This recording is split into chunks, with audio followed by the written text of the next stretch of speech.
Bonjour à tous. Le nouvel ordre mondial, les Illuminati. Beaucoup se posent la question de savoir quels sont ces mouvements secrets dont on entend parler, souvent par des bruits de couloir, dont beaucoup de politiciens aussi évoquent pendant leurs discours. Le nouvel ordre mondial est un concept géopolitique de l'immédiat après-guerre froide.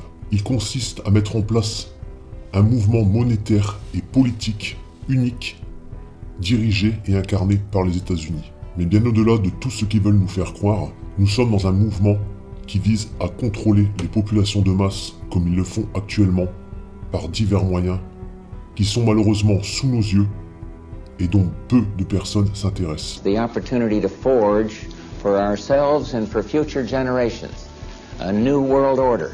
Alors jamais la nécessité d'un nouvel ordre international n'a paru aussi nécessaire autour de trois principes que nous portons depuis des années. Et je peux vous dire une troisième chose. On ira ensemble vers ce nouvel ordre mondial.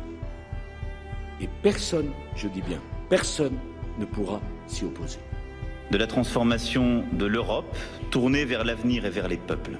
Et la transformation de l'Europe autour d'une vision partagée est la condition d'un nouvel ordre mondial plus stable, apaisant les rivalités des puissances.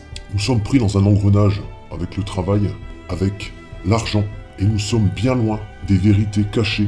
Nous vivons notre petite vie sans se soucier de tout ce qui se passe sur l'arrière-scène, contrôlé par une poignée d'hommes. Sir, just one thing. We could go on about how your family committed all these acts against society, but we just want to let you know the New World Order has no legitimacy, and that we as a people are not afraid, and we are waking up to the robber barons and the big banksters who are looting this economy with the Federal Reserve.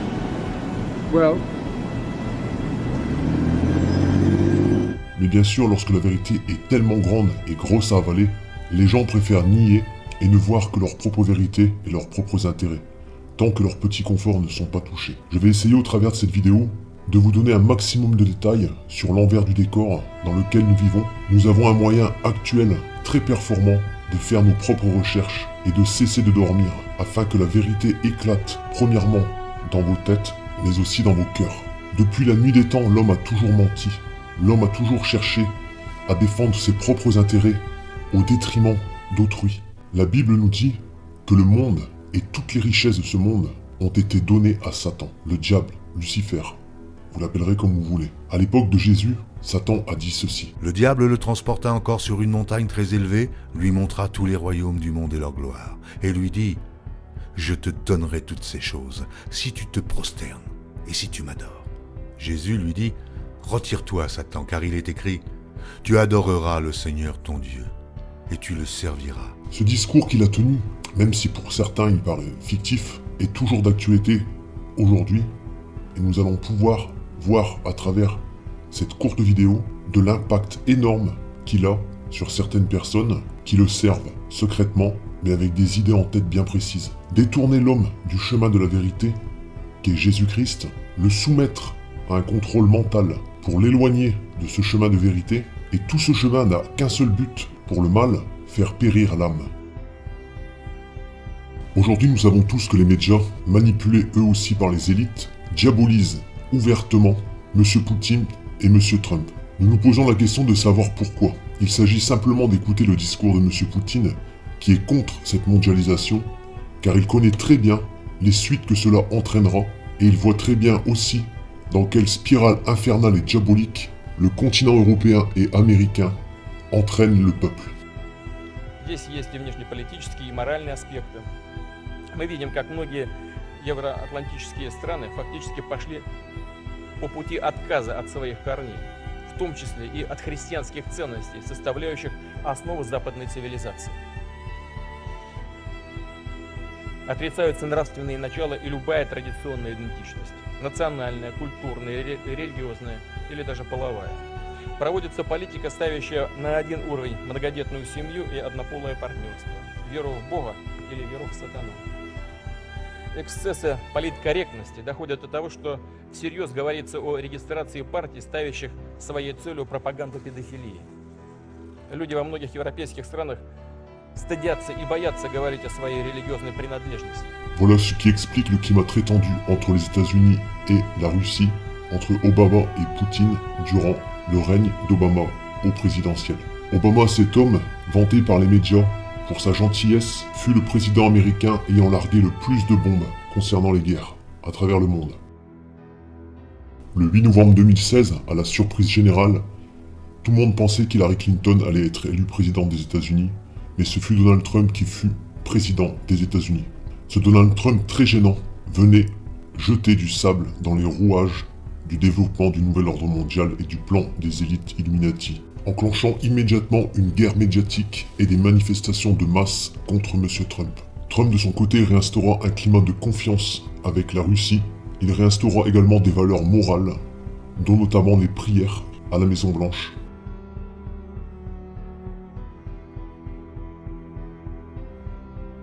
Mais aussi, chose que les autres présidents n'avaient pas fait, et qu'ils avaient promis durant leur mandat, il redonna Jérusalem comme capitale officielle d'Israël, comme le veut cette prophétie. Ainsi parle le Seigneur, l'Éternel. Voici, je prendrai les enfants d'Israël du milieu des nations où ils sont allés. Je les rassemblerai de toutes parts, et je les ramènerai dans leur pays. Je ferai d'eux une seule nation dans le pays, dans les montagnes d'Israël. Ils auront tous un même roi. Ils ne formeront plus deux nations, et ne seront plus divisés en deux royaumes. On peut considérer Trump comme quelqu'un de bien ou de mauvais, mais il est clair qu'il est utilisé par le Seigneur pour accomplir les prophéties de la fin des temps, et pour venir contrer les plans des élites Illuminati sataniques. Car si le mal agit sur cette terre, le Seigneur agit également, utilisant telle ou telle personne afin que les prophéties s'accomplissent. Ce Donald Trump très visé et très ciblé a déjà été la cible de multiples attaques attentant à sa vie. Et il ne serait pas étonnant de voir un assassinat arriver d'ici peu malheureusement. Nous avons vu que ce monsieur Trump est venu sérieusement freiner le développement du nouvel ordre mondial, plan créé par les sectes Illuminati sataniques. Mais pour combien de temps? Seul l'avenir nous le dira. Nous devons rester à l'affût de tous ces détails dont on entend très peu parler, mais auxquels vous pourrez avoir beaucoup de réponses en suivant l'actualité via Internet et en sélectionnant bien sûr vos sources. Nous savons que ces élites secrètes Illuminati sataniques servent un même Dieu commun, le mal, Satan, Lucifer, dont le but, comme nous avons vu précédemment, est de corrompre, pervertir par toute forme d'immoralité et de péché le peuple, ainsi que de l'assouvir. Prenons par exemple l'exemple des homosexuels, nos frères et sœurs que nous aimons, que nous respectons, mais qui sont malheureusement égarés. Nous savons que Dieu condamne ce genre de comportement et de relations, qui, il faut l'avouer, est quand même contre nature. Nous, en tant qu'hommes, nous ne devons pas les juger ni les condamner, mais leur dire simplement la vérité de ce que Dieu pense de ce genre d'attitude. Voilà pourquoi nous voyons de plus en plus de manifestations comme la Gay Pride et de plus en plus de droits accordés à ce mouvement. Faisons simplement un bond dans l'histoire du temps des divinités païennes qui étaient déjà là pour entraver la route du peuple de Dieu, le peuple hébreu. Ces divinités païennes avaient pour roi, directement dirigé par Satan lui-même, le dieu Baal. Ce dieu Baal, représenté généralement par un taureau, demandait des sacrifices humains d'enfants et livrait son peuple à toutes sortes de débauches et d'immoralité. N'est-ce pas ce que nous voyons actuellement sous nos yeux, débauche et immoralité ?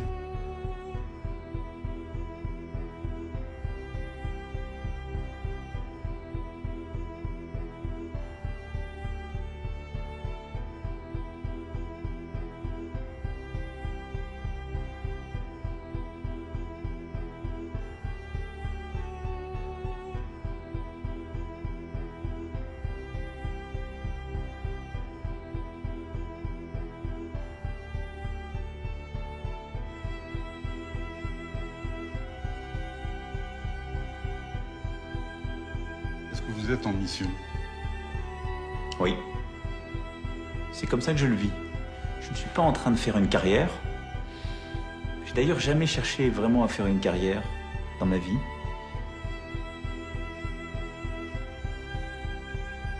Je vis ça comme une mission. Il y a une dimension de spiritualité. Il y en a une. Et en tout cas, la conviction qu'il existe une transcendance, oui. Quelque chose qui dépasse, qui vous dépasse, qui vous a précédé et qui restera. Combien de fois avons-nous entendu parler de politiciens mouillés à des affaires de pédophilie, des affaires de corruption? Certains ne s'en cachent même plus et écrivent cela dans des livres, dénoncés par des autres, dénoncés par certains, ouvertement, sur des plateaux de télé ou dans des articles.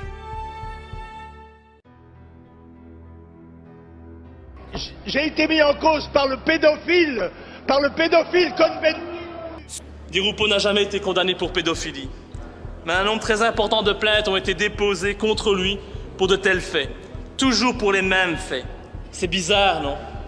Ce que Pierre, Marie et Sylvie racontent de leur petite enfance ressemble à un cauchemar. Le réseau de la pédomanie en France est une des choses les plus abjectes qui existent, est une des choses les plus puissantes. Ils ont des protections partout. Je vais les chatouiller, ils me chatouillent, on se fait des papouilles. Vous savez que la sexualité d'un gosse est absolument fantastique.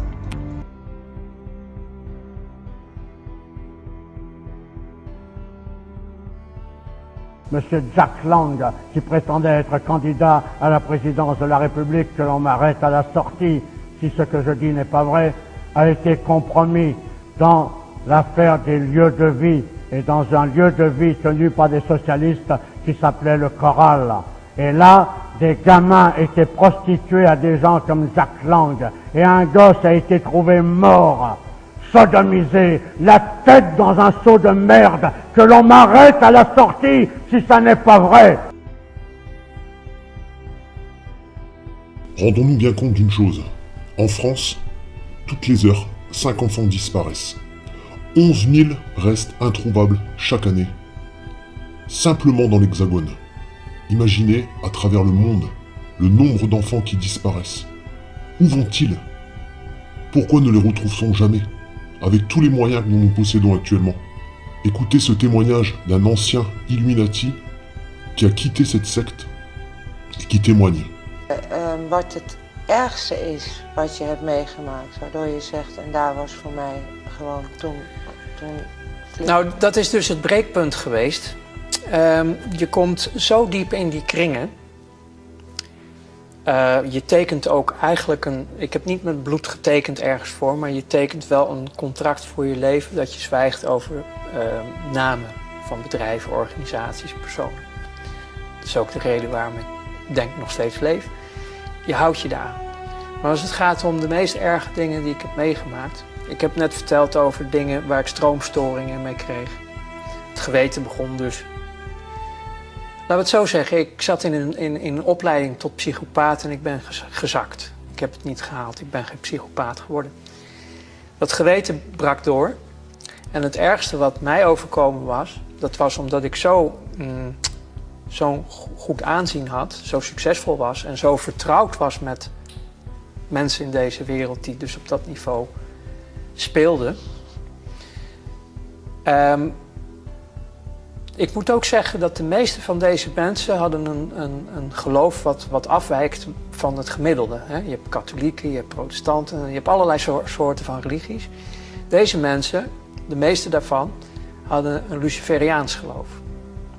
En dan kan iedereen zeggen, ja, geloof bestaat niet en God bestaat niet, alles bestaat niet. Nou, voor die mensen was het de waarheid en de werkelijkheid. Hun diende dus iets onstoffelijks. Hun diende wat zij noemden Lucifer.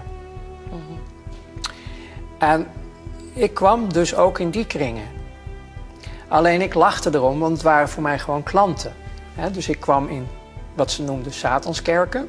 Ik wou zeggen, we hebben het nu over het satanisme. Ja, Oké. Ik kwam dus in Satanskerken, maar ik kwam zeg maar op route even langs, even buurten. En daar was dan op dat moment een heilige mis, hun heilige soorten mis. En dat was met blote vrouwen en wat drank en dit en dat. En ik vond het alleen maar leuk. Ik hechtte weinig of geen geloof aan hun geloof. Of ik was er eigenlijk niet eens van overtuigd dat het überhaupt allemaal wel bestond. Het was meer een schouwspel voor jou. Ja, ik zag gewoon de donkerte en de slechtheid en de diepte daarvan zit in de mens zelf. Ja. Ik koppelde het nog niet zo. Maar ook die kringen verkeerde ik dus in, omdat ja, als gast zeg maar, omdat ik vond het allemaal wel leuk. Al die blote vrouwen en al die dingetjes die daar speelden. Het was het vrije leven. Maar er kwam een moment, toen werd ik dus uitgenodigd daarom vertel ik dit ook, om mee te gaan doen aan offers in het buitenland.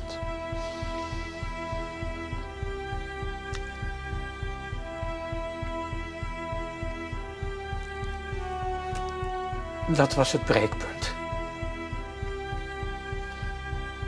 Kinderen. Dat werd je gevraagd? Ja, ik kon het niet.